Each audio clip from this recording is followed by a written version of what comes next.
Jennifer Lincoln will give us a few updates. Then we'll hear from Simon and Frankie. We're very lucky to have them joining us today. Simon is the head of safety training and services at Seafish, and Frankie is also the fishing safety manager at the Royal National Lifeboat Institute, or the RNLI. And they're both talking about Manoverboard events today, and they're pretty amazing training that they're doing, which I won't talk about more, but it's very exciting to hear about. Then we'll have about 20 minutes for discussion and anything else people want to share with the whole group. We always have a little time to share any news or updates that people have. So please do let us know if you have anything. And does anyone have any questions before we have an update from Jennifer? Okay. And just remember, along with being recorded, keep your mic muted unless you have something that you'd like to raise. You can always use the reactions to raise your hand or to ask a question.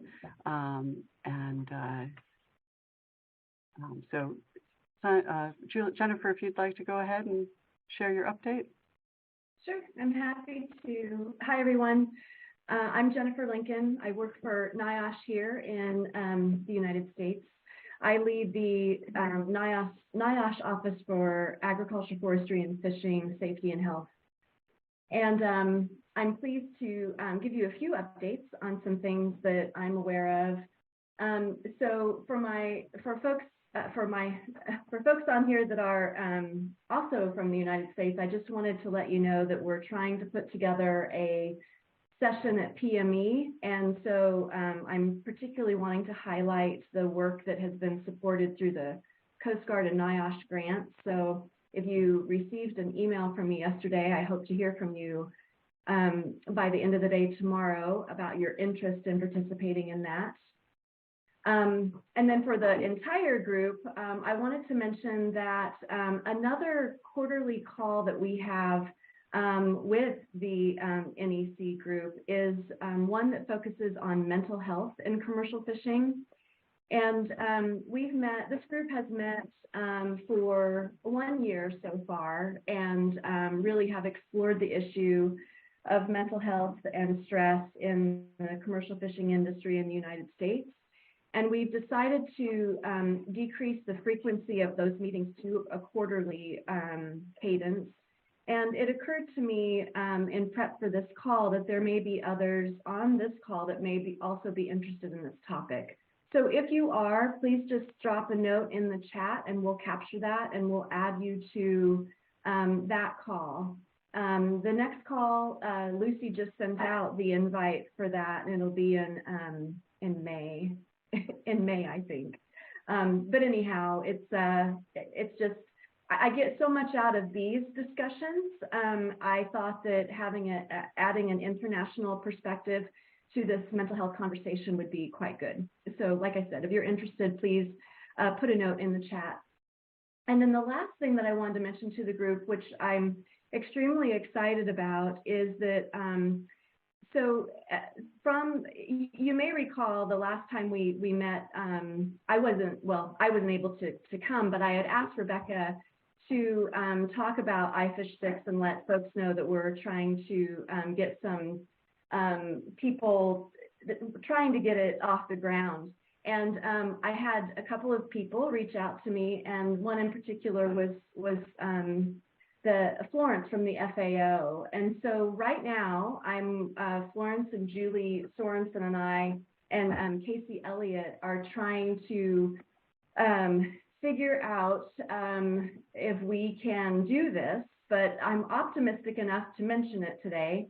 So we're working to hold iFish 6 at the FAO in Rome in January of 2024. So this is, brand new news. We're still trying to figure this out. We're currently seeking sponsorship for the events that, for events and things like scholarships for people to come, translation services, and then even the smaller like coffee breaks and lunches and things like that. So we're trying to work through those kinds of issues. And we also have a meeting with the Lloyd's Foundation next week to talk further about this. So anyway, I would say that you can pencil this in for sometime in January of 2024. I hope that the next time we meet, all of you will have received a save the date and perhaps would already be working on abstracts. But anyway, we're working on this. I'm optimistic enough to mention it. So anyway, I'm thrilled that I can say something about it during this call, and happy to answer questions. Thank you, Jennifer. That is great news and great work. It's really exciting. So, well, I think we've got a lot of great people on board today, and thank you all for joining us. And Simon and Frankie, thank you for taking the time from your busy schedule. Yeah. Rebecca, I'm so sorry. I see that Florence is actually on the call. When I started speaking, I didn't think she was. So I do want to give her an opportunity to say hello, because we've been working so closely together on this. Super. Florence, can you introduce yourself? There you are. Yeah, I don't know if you can see me. Okay, I've got my small daughter next to me. She's singing, so maybe it's not the right time to introduce myself. But I'm responsible for fishing safety in FAO, and I'm also thrilled as Jennifer, the idea that we could hold the next iFish conference in FAO. So I hope we will have we can secure that and meet you all in person. Over to you. Thanks. Thank you, Florence. Great to meet you. And Simon, would you like to share your PowerPoint? Thanks, Rebecca. Yeah, I'll just get set up. Just bear with me. And a reminder for anyone else who joined late, we do want you to keep your mic muted until the question time at the end. We will have 20 minutes for questions and discussion, and this is being recorded, just so you know. Thank you all. Can you see my first slide?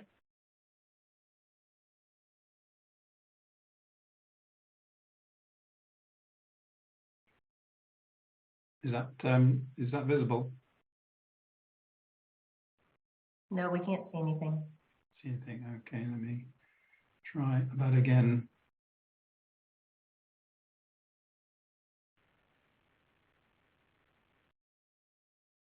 Not yet, Simon. Whatever you did last time, try that again. Maybe unshare and yeah. I'm trying to share. There it is. You got it. Good. And now you just need presenter mode.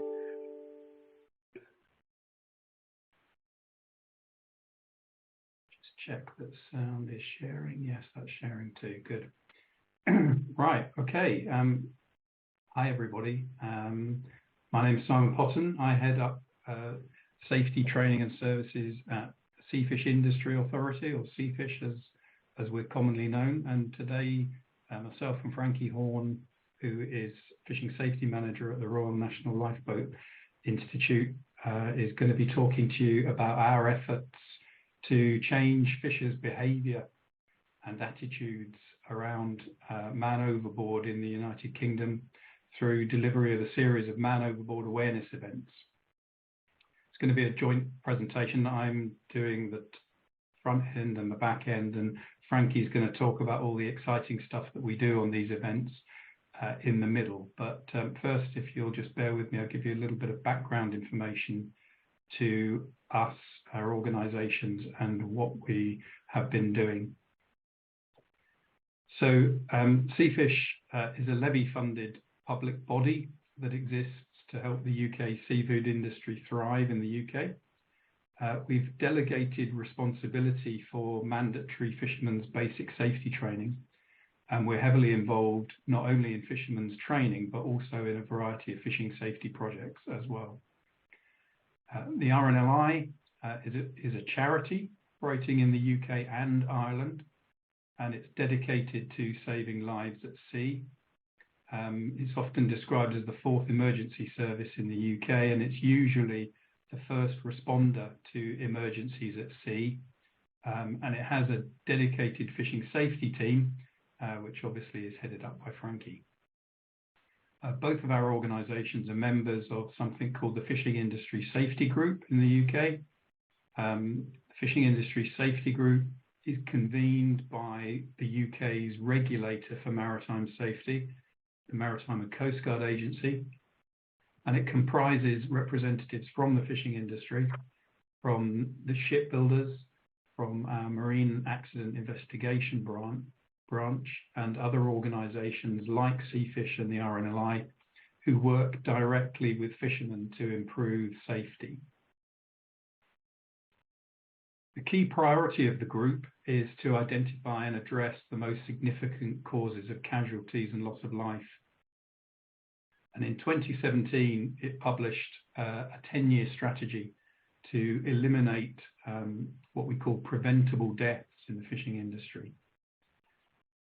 That strategy recognised that fishing safety had improved steadily since 2001, but preventable fatalities had remained static at around between 7 and 9 per annum, which meant that statistically fishing was and still is, sadly, the most dangerous occupation in the UK.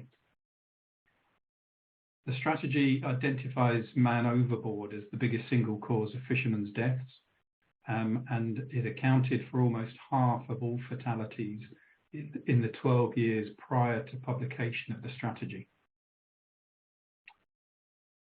Following its publication, numerous projects were undertaken, mainly focused on providing fishermen with what was then voluntary equipment, such as personal flotation devices, designed to improve their chances of survival and recovery in the event of them falling overboard.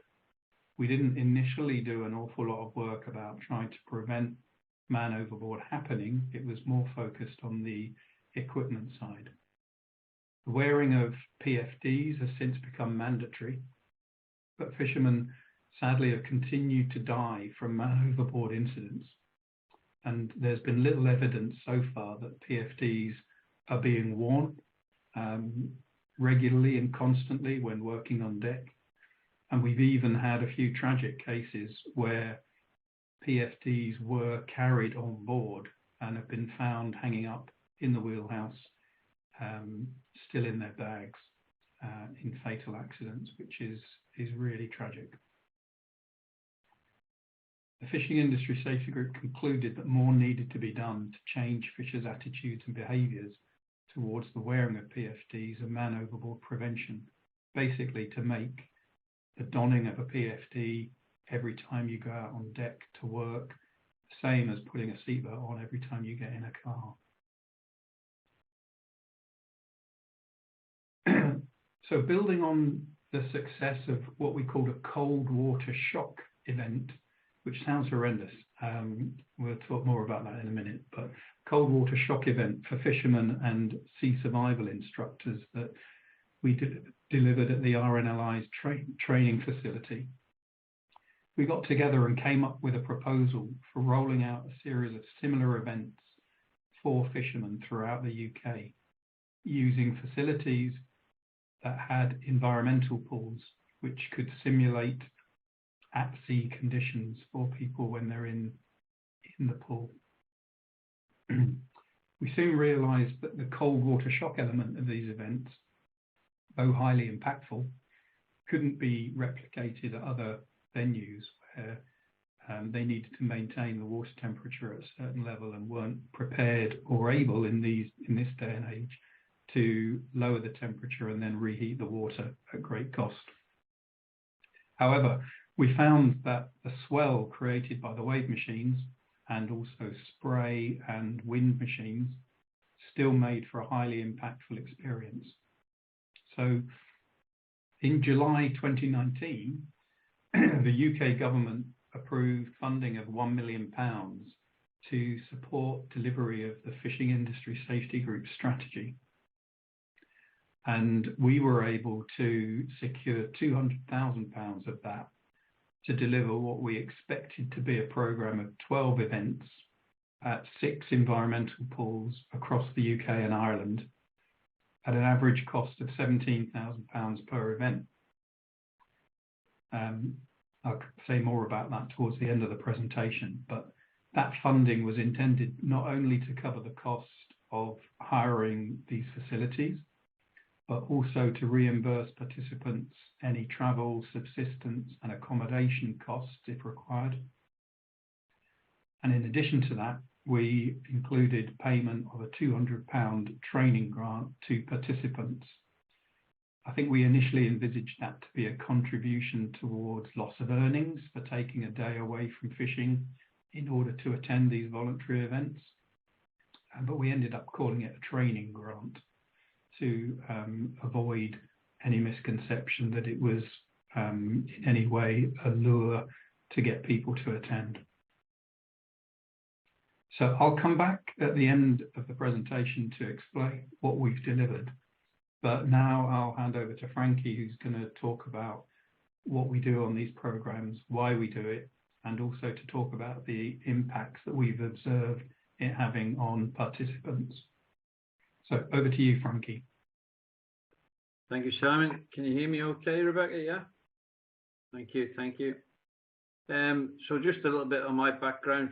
I've been on these meetings quite a few times now, so hopefully you're aware of what my background is. But my background in the past has been 40 years commercial fishing, as well as 30 years in the rescue service here in the UK in the RNLI at my station on the Isle of Man.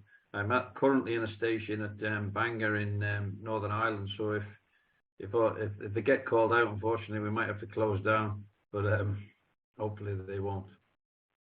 So the part of the course that I want to talk about, or the project, is we've shown you the videos before about what we do with the fishermen, how we put them into the environmental tanks and bits and pieces. But we've gone a bit further than that now. We've got over 500 fishermen through these events, and I want to talk a little bit more about the format of the event and how we've sort of looked for a golden thread between each event, sort of, and I'll come to that in a minute. So basically, the basis of it is we get the fishermen to wear almost identical clothing to what they wear at sea should they be fishing in a sort of climate of, you know, UK type of temperatures, where they would wear heavy clothing, hoodies, jeans, boots, oilskins, wet weather gear, and no life jacket, no PFD whatsoever. We put them into the environmental tank and just let them go, let them swim, and we take them right to the point where they start the drowning chain, where they actually lose control of the ability to help themselves or rescue themselves, and they will start to drown should somebody not intervene, being a rescue swimmer who's right alongside them in the pool. We'll show you some videos of that in a minute. So the exercise is how far do we have to take them before they will believe that they've lost control of the situation and they do need to wear a PFD of some sort. Over 95% of the candidates have to go to that point where they lose control, where their head goes under the water and they need somebody else to rescue them. There are some candidates who give in earlier and say, no, I've had enough. And there are other candidates who just say, no, I don't need to get into the pool. I've learned my lesson just by looking in the water at other people. I've got the message. So about 95% of them do need to enter the water, and they do need to be challenged, and they do need to be taken to that point where they've lost control. Can you go to the next slide, Simon, please?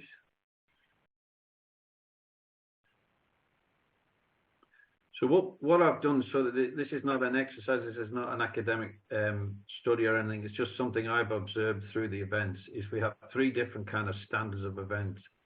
We have a bronze event, what I call a bronze event, where we are in a normal swimming pool, where we have just a pair of shorts on and a t-shirt and an abandoned ship life jacket and some clothing. So that's all the clothing they have. They wouldn't have the normal working clothing on. The pool temperature will be about 28 degrees and the water is always calm. These type of events only show a technique for using the equipment. They very rarely show any reality, but you could add to this type of event heavy clothing. One of the problems we found with these pools is that the people who own them and run them tend not to want us to bring fishing clothes into them because of pollution of the pool or whatever. So it's a really hard event to get running there, a bit more cost effective, but the actual effect on the candidate is quite low. So my analogy for fishermen is, we're the type of people who, if you tell them that the hot plate is hot, they'll not really believe you until they really touch the hot plate and then say, oh yeah, that is hot.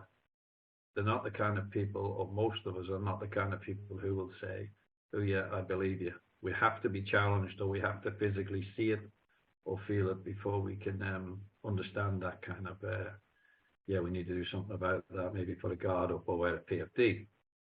So a bronze standard event really gives you a low impact, and behavior change is quite small at that type of thing in a normal swimming pool. Next one, please, Simon. If you move on to a silver event, which you can see here, what I standardize as silver, it's calm water. This one you can see on the screen now playing, that is 17 degrees water. And this is a fisherman with no PFD. He hasn't been in there very long, and within seconds he's had enough. And we tell them, don't give in on the silver events. Don't give in until you've had enough, till you cannot do any more. What we were quite shocked about on that was how quickly they give in. You can see the guy there in the picture there, just having a little prayer before he goes in the water. You will notice in these type of events, when they're wearing their full working clothing, that they are quite nervous about entering the water. So they do have some understanding of the fact that it's going to be harder than they think.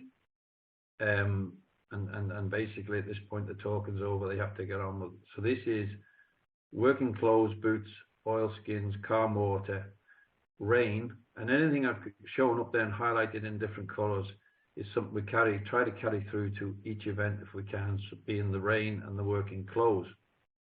Calm water, cold water, it doesn't really matter that much. You can get the same effect in them pools, provided you have the clothes and you have the boots and the oilskins and the proper working clothing. You move on to the next one, Simon, please. So when you move to the gold standard events, what you end up there is with wave action, fully clothed, fully booted up, swells. We can create different types of swell, whether it be long Atlantic swell or short sharp swells, like turning overseas. Again, the rain makes a massive difference in these events. It doesn't matter whether the water's warm or cold. That only affects their ability to do things in the water, like open a PLB or climb out. It doesn't affect the buoyancy of the person in the water. And we can put wind on in here, and the other thing we can do is turn the situation into a dark situation where it's now a nighttime situation. Through all these exercises, we get a behavior change. If you start with the bronze one, you will get a slight behavior change towards safety. If you move through to the gold one, you get a really big, effective behavior change. Survival times in the water average about 2.5 minutes. And that's whether the water's calm or whether the water's rough, based on the fact that the buoyancy of the person and the clothing is lost within minutes.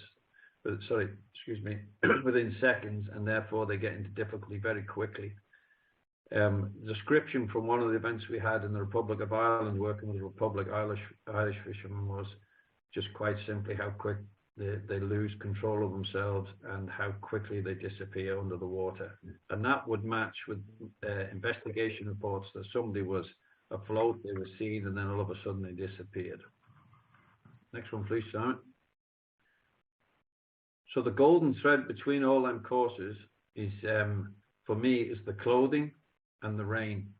If you can simulate rain in your training and put, just by using a hose pipe, it interferes with their ability to orientate where they are, and it simulates salt water in their eyes and in the sea, and therefore they sort of interrupts their train of thought when they're in the water, and it has a massive effect on them. I can't believe how many times people got out of the water and said, it's the rain that put me under, it's the rain that made me lower my jawline in. It's really effective way of training. one thing you've got to do at the end of these events is leave them with a positive thought. So if you put them into the water and you leave them with all them negative thoughts of, I can't survive, I can't do this, and I can't do that, you've got to get the PFD on them. They've got to go back into the water with the same clothing and then learn the fact that actually I cannot sink. And you can see in the picture on the left, they're all quite happy. This is at the end of a session. We've done getting out of the water, we've done getting into a life raft, we've used different pieces of equipment. But by this time, they're really, really tired, but they're confident in the fact that the life jacket will not let them sink. They can use their hands, they can do different things, they can breathe. So never ever leave them with the negative they went into the water with. They've already got that stored. Leave them with the positive that if you use the PFD and you use it in the correct manner, you will not sink. The other things you do there, you can see in the center there, there's a picture of a fella who's made his own rescue ladder.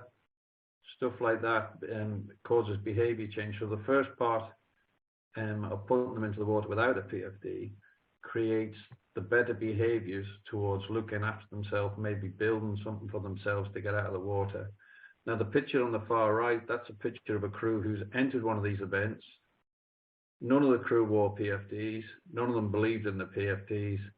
That's a picture 3 months after an event. Skipper sent it to me. They're all wearing the PFDs and they're all working with a crutch strap, which is quite amazing in that job, what that they're doing with pots or cages, whatever you call them. So you can get a really effective behavior change using the different types of environmental tools, but you must have the rain, you must have the clothing.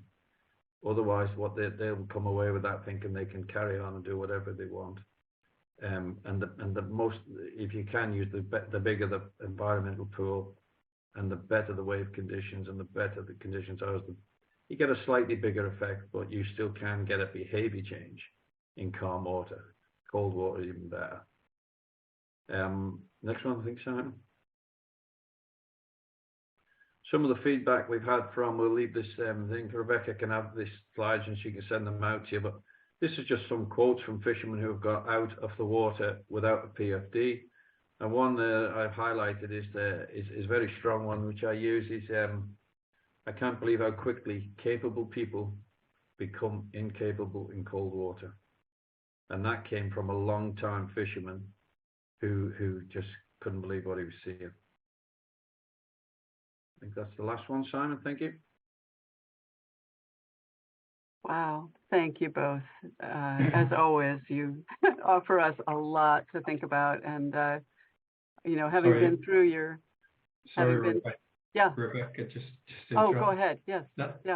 Frankie misled you by saying that's the last one. What he meant, that's the last one of his slides. Oh, go for it. Yeah. I've just got a couple of final slides, if I could just run through these. I think I mentioned at the start that this program actually started in 2019. In fact, we'd literally just done our first one in November 2019 when the COVID pandemic struck, and we had to basically suspend the program and restart it. But we had £200,000 initially. We got a further £60,000 from the Maritime and Coast Guard Agency. And literally just this last week, we finished the final 2 events, and we've actually delivered 43 of them in total now. And we've had 511 fishermen attend across those 43 events. And the really good news from my point of view, obviously, I'm, as you probably imagine, Frankie's the presenter and the hands-on deliverer of these events. Seafish is more about the organisation of them. But we managed to get these events delivered at an average cost of £6,000 per event. If you remember earlier on, I said that the budget was based on £17,000 per event. And part of the reason why it ended up being so much cheaper than we'd expected was because the operators of these environmental pools all really got on board with the program and really wanted to help efforts to improve fishing safety. so quite a few occasions they didn't even charge us anything for use of their facilities, which obviously enabled us to do an awful lot more than we had thought we were going to be able to do. But you know, as you will have seen from the comments, you know, we've had some really good engagement from the fishermen that have attended, and they've gone away either, you know, ensuring that they will always wear a PFD. In some cases, it's about upgrading their PFD for greater buoyancy, investing in a personal locator beacon, installing a man-overboard recovery ladder like the picture of the skipper that Frankie just showed, or even modifying their vessel to mitigate the risk of a man overboard.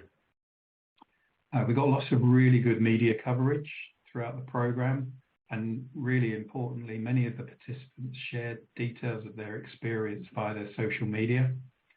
And we all know how effective peer-to-peer communication in the fishing industries is. However, we're under no illusion that experiences like this fade over time. It would be great if we could keep these events going. You know, cost and time are a challenge. Frankie and I may be delivering this presentation, but organising and delivering these events has been a massive team effort. It would be great if we could build this sort of experience into basic sea survival training. I'm sure some centres probably already do, but maybe not with the fully clothed fishing ready kit on.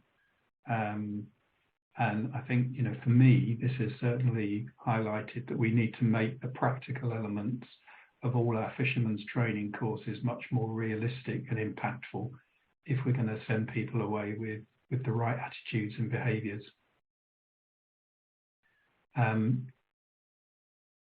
terms of impact, obviously it's still quite early to say what impact this programme has had. And also it's quite difficult to isolate the impact of these events from all the other initiatives that are being undertaken to improve fishing safety. But this is details of the number of fatalities in the UK fishing industry. The previous graphs I showed had been up to 2017 when that fishing industry safety group strategy was published. After that, things definitely improved. But 2020 gave us, you know, a new record low number of fatalities in the fishing industry. But bear in mind that was the year of the COVID pandemic, and we need to explore it further. But it's possible that there was reduced fishing activity, or certainly reduced fishing intensity during 2020 because of the difficulties posed by the pandemic that could have contributed to that particularly low figure. And then in 2021, we were all blown away by a tragic year in which in the UK we lost 10 fishers. And again, there's a suggestion that might be an aftershock from the COVID pandemic, where you had more fishers at sea more often, fishing harder, further, more intensely than perhaps they did previously, in order to make up for loss of income during the COVID pandemic. All speculation at this stage. We need some further research to establish that, but I do wonder whether any other countries have noticed anything similar from those 2 years. It's quite anomalous for that time period, as you can see. And then just to end on a slightly lighter note, I just wanted to say that this initiative has a lot to thank IFISH for, as the idea of this programme was actually conceived on the back seat of a school bus. For those of you who attended IFISH 5, you may have gone on this trip. That we were transported to the excellent training centre in St John's, Newfoundland, during our attendance at IFISH 5, and it was following on from that Frankie and I started to hatch the idea for this programme. So thank you, IFISH. And that is the end of the presentation. Thank you both. Very inspiring, and I'm sure there's good questions here in our group. So let's just open to some questions and discussion for Frankie and Simon. Go ahead and either unmute yourself or raise your hand, whichever you prefer. Go ahead, Russell. Okay. So the whole thing is so incredible that it's a next level training, which we're all going to have to live up to. But it's really great. I wanted to say the fishing partnership over here on the East Coast of the United States, we do all our in the water training in the ocean, and have done it in a blizzard, just because seasonally we never know what the weather is going to be like. And it definitely has a bigger impact on the fishers in bad weather to see what they're really looking at. But I was very interested that the mandate to wear life jackets didn't really make a difference. I wondered if you could comment on that, because we're always regulating everything and making things mandatory, but it seemed to backfire almost. Yeah, thanks, Russell. Yeah, so the mandatory wearing of PFDs came in 2018. The only exception is if the owner skipper of a fishing vessel conducts a risk assessment and determines that it's not that the risk of man overboard has been mitigated by other measures, and that's the only occasion when it's possible for crew to not wear PFDs. But I think the problem with the regulation, the regulation came in, the issue was enforcement. There wasn't any active enforcement of this regulation. That has now been addressed. So our regulator is now using drones and aircraft to photograph vessels working at sea, and there have been prosecutions resulting from that sort of enforcement activity arising from that technology too. So enforcement, prosecution is definitely the stick to make that a success.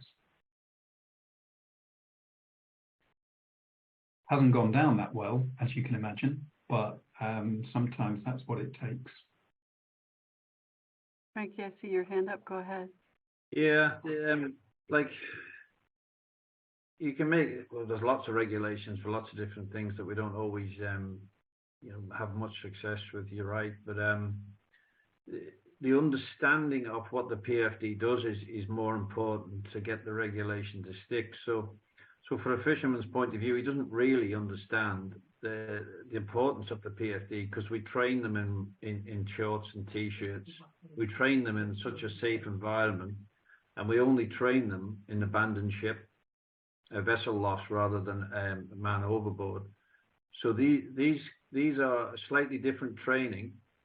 Great to do training in the sea, but I take it it's with survival suits. They're abandoned ship survival suits. So what we're looking at here is their ability to survive a man overboard accidental immersion. So they fall, slip, trip, fall in their work, in the environmental clothes that they wear.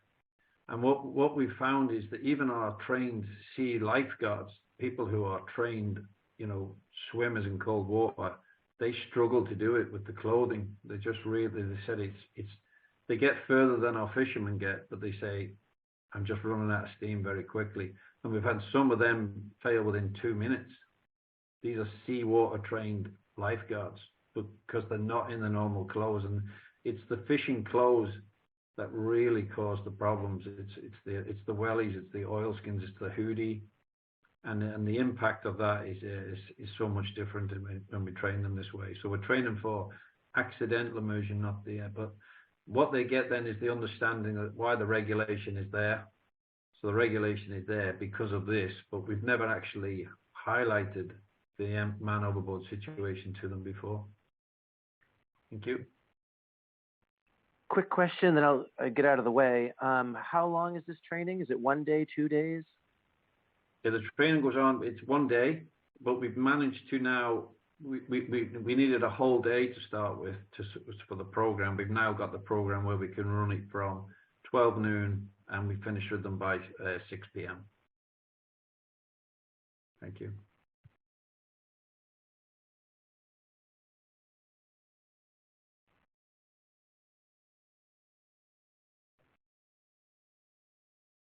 Lisa, would you like to go ahead, and then Core after that? We can't hear you, Lisa. Unmute yourself. Now you are. Okay, we'll give you a minute to figure it out. Why don't you see if you can try again, and Core, go ahead. I hope you can hear me. Yeah, okay, wonderful. Thank you very much for a great presentation. Wonderful way, I think, to create awareness. I was wondering if you ever thought about an initiative to make a model course for the IMO STCWF. Last February, the working group on the comprehensive review of the STCWF finalized the work. It's expected the MSC will adopt it in spring next year. And although not that many countries have ratified it, it's a take up, and it's quite common that member states will offer to promote or to create a model course, and this part would be a training in the model course. And that, I think that would be excellent and will be mandatory for all countries that have ratified the STCWF.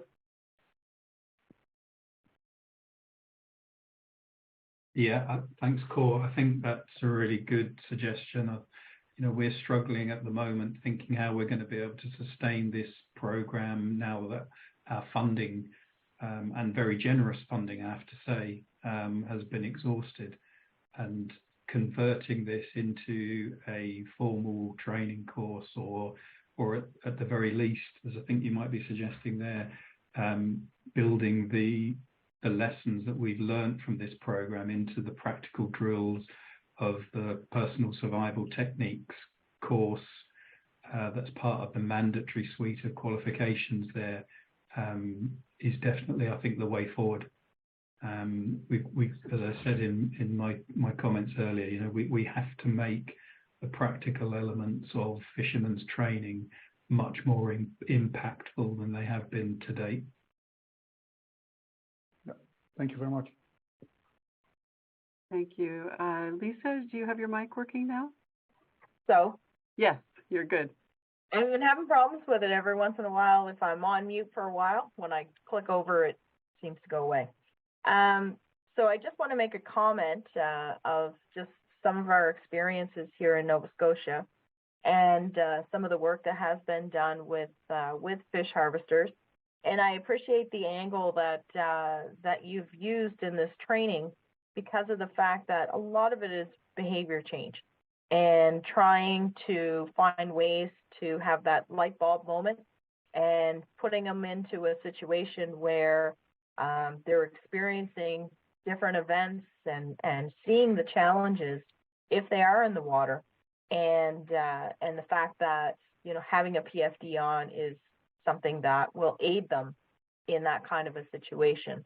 So one of the things that we've done, and we started back in 2012, was to use a diver, and we would use boats and actually simulate a man-overboard situation with a PFD, showing how a PFD goes off. But also, our light bulb moment was always about that moment when you have to try to retrieve someone from the water, and the difficulty that entails when you think, okay, this person's over, we just haul them up. And a lot of times when you have the gear on and everything, it's very difficult. It's not an easy step, and that's where we've seen a lot of the guys incorporate different retrieval devices, such as ladders. We have different pieces of equipment that people have rigged up themselves, and that has been effective. But I do like the concept of putting them in that situation of what it's like to be in the water, because with using a diver, the diver's the only one that really experiences what it's like to be in the water. So putting them in that situation definitely brings them into a different comfort zone. And it definitely creates that light bulb moment of, what it's like to be there. And I know for us, it was more, let's avoid having people go in the water, because Now you know how difficult it is to bring someone, and giving them a chance to come up with their own plan as to how they're going to bring somebody back up, so that when it comes to an emergency situation, they've experienced that situation of, they've already come up with their plan as to exactly how they're going to do it. So great job with the work that you are doing, and it's always great to see what other countries and fishing groups have incorporated to help to resolve this issue of people going into the water.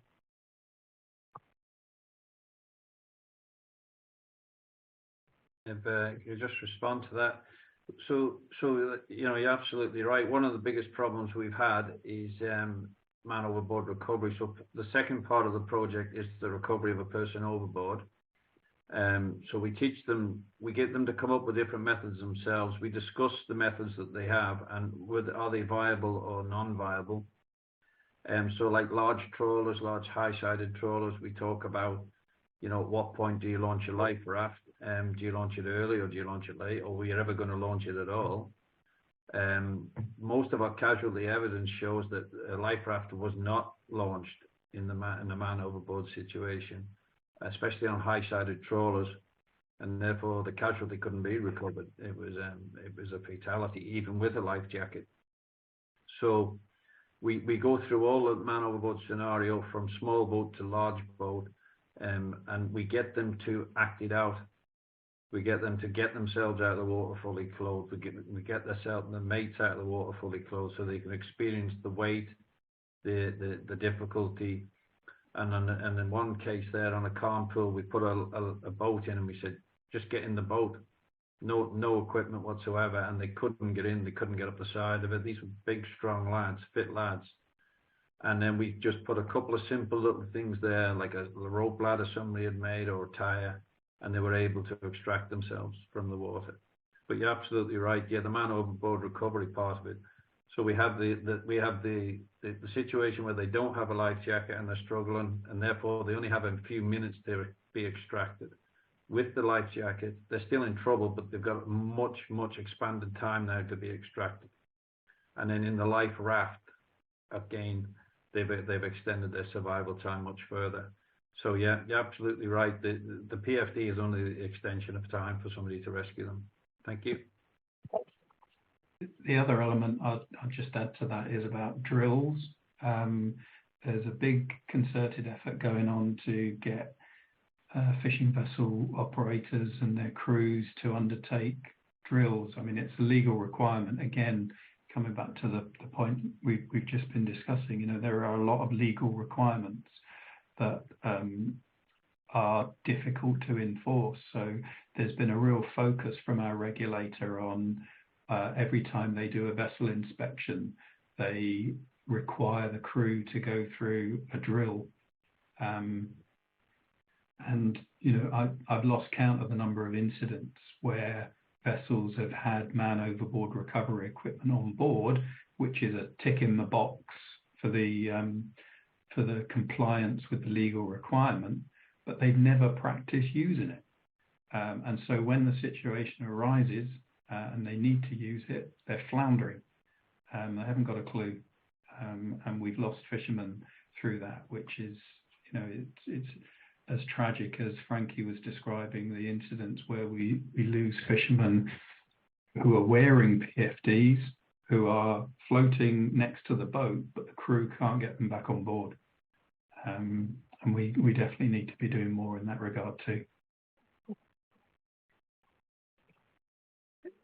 Can I follow up, Frankie, and Simon, with something you've said a few times about the time you're finding for folks in the pool when they're wearing all their working gear before they hit their drowning limit is about 2.5 minutes, which is just incredibly short.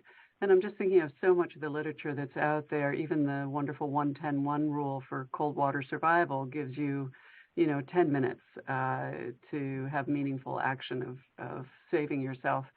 Are you getting some of this information out in any format for people beyond, this group is fantastic, but just think that's very important information to disseminate. I know that the RNLI are looking to put a paper together on this.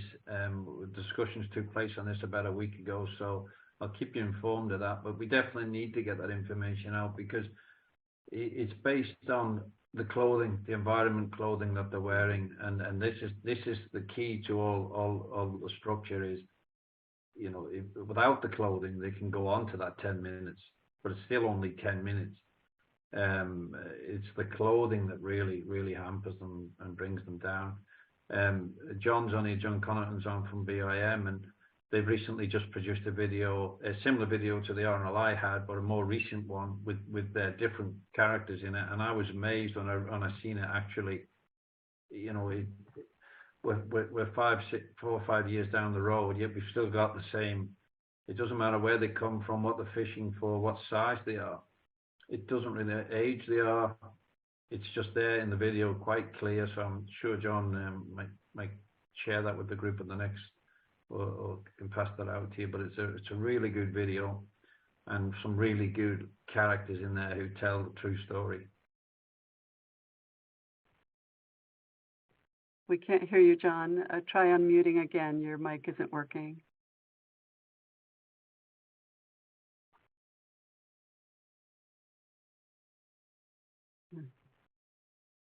Well, we would love to see that information, John. If you want to connect with me after the meeting, maybe we can find a way to share it with the group, because we're not hearing you. But this all is super important. And I think it was just very interesting to hear you really prioritize the different things, Frankie and Simon, between real work clothing being the most important, that rain also had a big impact, because the things you're offering between cold water and waves and rain and darkness and clothing, that whole gold standard, which I've personally experienced in your pool, and it's pretty incredible. It's very interesting to hear you say the top ones are the clothing and the rain, and how important that is. And so I think the more you can get this information out to people, the better. This is just very important. Charlene, I see that you had put something in the chat. Would you like to unmute and read it? Otherwise, I can read it for you. Yeah, I was thinking about that, but didn't want to talk. I was just having a very static question at the time. It'd be good to see the people who have been training in the positive stats and the people who haven't had training in the lesser positive stats, and if people have asked you for those comparisons or not. Yeah, perhaps I could just respond to that in your comment, Charlene. No, I'm hesitant to. I was hesitant to put a reply to your message, because I'm a little bit superstitious about commenting on things like this. But we haven't yet lost. Thankfully, we haven't yet lost anyone who's attended any one of these events. But similarly, in previous initiatives, we've encouraged other voluntary things like refresher training, redoing basic safety training, unbelievably, is not a legal requirement. So we've got people in our industry who did sea survival training 30 years ago, or worse still, first aid training 30 years ago, who undoubtedly will have forgotten everything that they ever learned about the subject, but there's no legal requirement for them to redo it. So we've had programs of funding fishermen to reattend basic safety courses free of charge, in order to refresh their knowledge. And I've always liked to think that people who come forward to do that will be the sort of people who will avoid having accidents in the future. But inevitably, there are occasions when we lose fishermen, and we look at the accident reports. I look at their training records, and there's someone who has been really proactive in refreshing basic safety training, undertaking additional voluntary training, yet still accidents happen at sea. And whether it's that they haven't put into practice what they've learned on those opportunities or not, you can't really always account for that.